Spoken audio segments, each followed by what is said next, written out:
नमस्कार, लोकमत राजस्थान में आप सभी का स्वागत है। मैं आपके साथ मोनिका राठौड़। आइए रुक करते हैं आज की कुछ खास खबरों की ओर। पाकिस्तान की जेल में बंद पूर्व प्रधानमंत्री इमरान खान ने सेना प्रमुख जनरल आसिम मुनीर पर गंभीर आरोप लगाए हैं। खान ने कहा कि जनरल मुनीर ने बदला लेने के लिए मेरी पत्नी बुसरा बीवी को जेल में बंद किया था।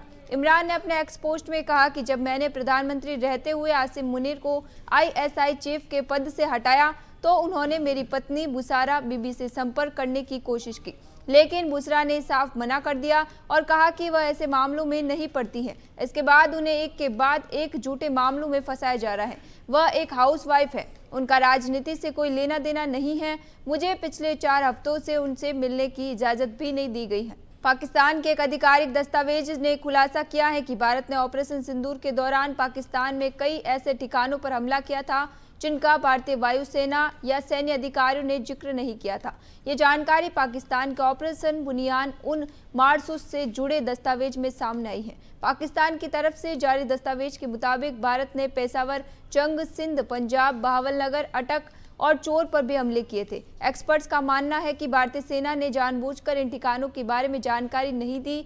ये एक स्ट्रेटजिक कदम था ताकि पाकिस्तान खुद नुकसान की पूरी जानकारी उजागर करे और उसके दावों को कमजोर किया जा सके। प्रधानमंत्री नरेंद्र मोदी की अगुवाई में आज केंद्रीय कैबिनेट की बैठक होगी। इस बैठक में मोदी सरकार के तीसरे कार्यकाल के पहले साल की उपलब्धि और पहलगाम हमले के बाद चलाए गए ऑपरेशन सिंदूर का रिपोर्ट कार्ड पेश करेगी। ऑपरेशन सिंदूर के बाद ये पहली कैबिनेट की बैठक है। जानकारी के मुताबिक इस बैठक की शुरुआत प्रधानमंत्री के संबोधन से होगी।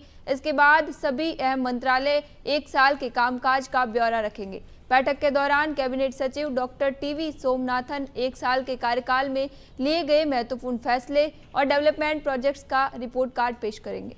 पीएम मोदी के लिए सरेंडर शब्द का इस्तेमाल करने पर राहुल गांधी की आलोचना हो रही है। भाजपा ने कहा कि लोकसभा में विपक्ष के नेता की ऐसी भाषा देश और सेना का अपमान है। भाजपा सांसद संबित पात्रा ने कहा कि जिस तरह के सवाल राहुल गांधी बार बार पूछ रहे हैं, मुझे पूरा संदेह है कि वे चीन या पाकिस्तान के पैड एजेंट लगते हैं। राहुल गांधी ने मंगलवार को मध्य प्रदेश की राजधानी भोपाल में ऑपरेशन सिंदूर और प्रधानमंत्री मोदी पर बयान दिया था। राहुल ने कहा था कि ट्रंप का एक फोन आया और नरेंद्र जी तुरंत सरेंडर हो गए।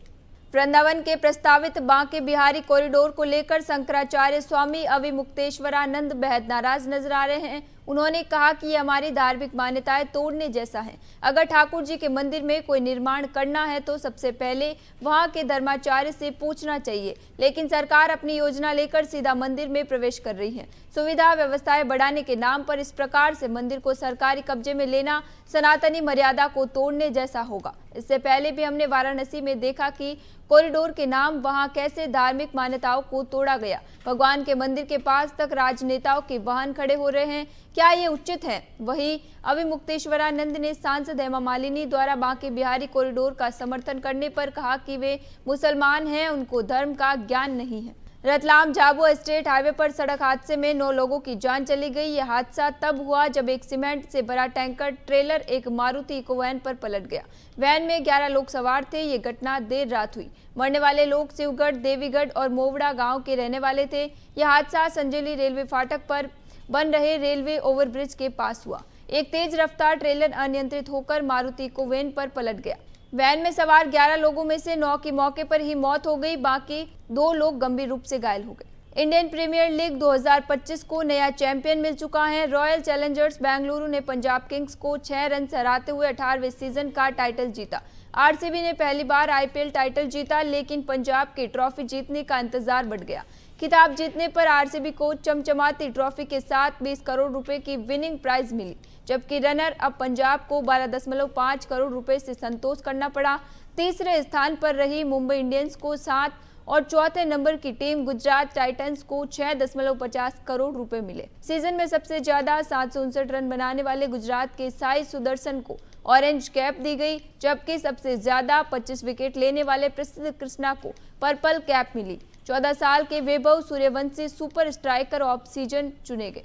देश भर में कोरोना वायरस के एक्टिव केसों की संख्या 4302 पहुंच गई है। ये मामले 27 राज्यों और केंद्र शासित प्रदेशों से सामने आए हैं। मंगलवार को करीब 300 नए केस रजिस्टर्ड हुए हैं। सबसे ज्यादा 1373 एक्टिव केस केरल में है। वहीं महाराष्ट्र 510 केसों के साथ दूसरे नंबर पर है।